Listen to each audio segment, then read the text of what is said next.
Have you ever wondered why some people seem to attract opportunities, wealth, and generosity wherever they go, while others equally hardworking struggle to keep what they earn? Have you noticed that when you're in a mindset of fear or scarcity, even good fortune seems to slip away? But when you're open and generous, somehow life keeps replenishing what you give. Welcome back to the channel. Today we're going to explore a principle as old as humanity itself, yet as urgent as ever in our modern lives.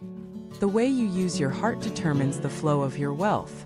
This is not a metaphorical feel-good idea, it's a practical, observable truth that plays out in families, businesses, and communities every single day. Our discussion isn't just about money in the narrow sense. It's about the broader concept of value, how it's generated, how it circulates, and how your inner state influences its flow. The ancient wisdom traditions and modern behavioral science agree. Generosity is not a loss, it's a multiplier. The generosity paradox. Let us start with a story. Eleanor, a small bakery owner, had been struggling for months. Rising costs, declining foot traffic every month was tighter than the last. One rainy afternoon, she saw a soaked, exhausted delivery driver counting change at her counter for a cup of coffee. He was short by a few cents. Without thinking, she handed him the coffee and slipped a fresh muffin into the bag. "On the house," she said with a smile.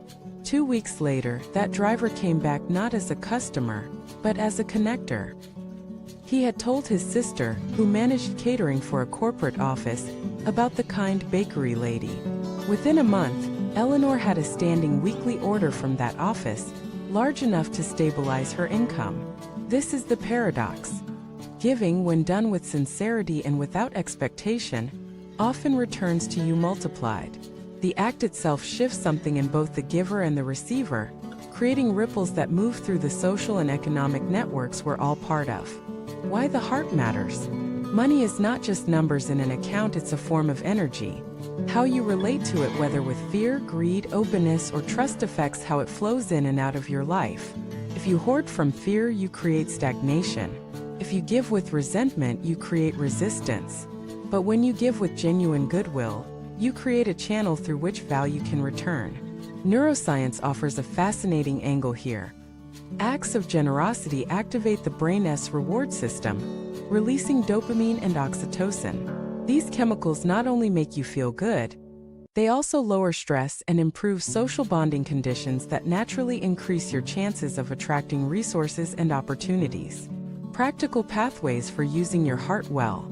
Give where you feel joy, don't give out of guilt or social pressure. Give where it lights you up, because joy sustains the habit. Acknowledge every return when value comes back to you, whether in money, kindness, or opportunity. Notice it and feel gratitude. This keeps the cycle alive in your awareness. Combine generosity with wisdom. Giving doesn't mean being naive. Support in ways that empower others rather than create dependency. Use generosity as strategy in business.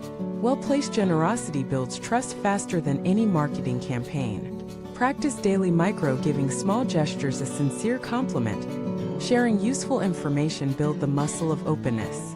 Breaking the scarcity loop. One of the biggest blocks to this practice is the scarcity mindset, the belief that resources are finite and every gain for someone else is a loss for you. This belief is often rooted in past experiences of lack. But scarcity thinking becomes a self-fulfilling prophecy. It closes your hand, and a closed hand can neither give nor receive. Breaking the loop starts with one decision: to act as if there is enough. This doesn't mean ignoring practical limits, it means refusing to let fear dictate every choice. You can be prudent without being tight-fisted, cautious without being closed. The ripple effect. Generosity doesn't just affect you and the recipient, it influences everyone who witnesses it. Studies show that acts of giving inspire observers to give more themselves, creating a multiplier effect. This is how communities thrive, not through isolated transactions, but through interconnected flows of goodwill and value. Think of it like a network of springs. When one starts flowing freely, it raises the water level for the whole valley. A larger view of wealth. In the end, wealth is not just the accumulation of assets, It's the ability to create and share value in a way that enriches life for yourself and others.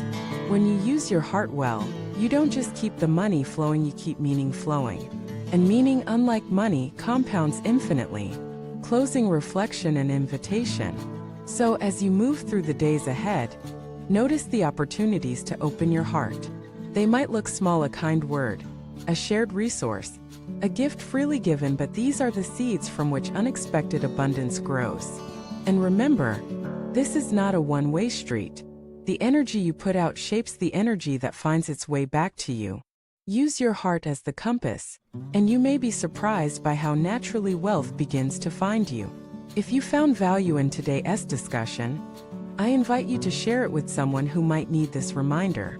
Subscribe to the channel so you won't miss future conversations like this. And leave a comment below. Tell me about a time when giving unexpectedly brought something wonderful into your life. Your story might inspire someone else to take that first step toward generous living. Thank you for watching this video.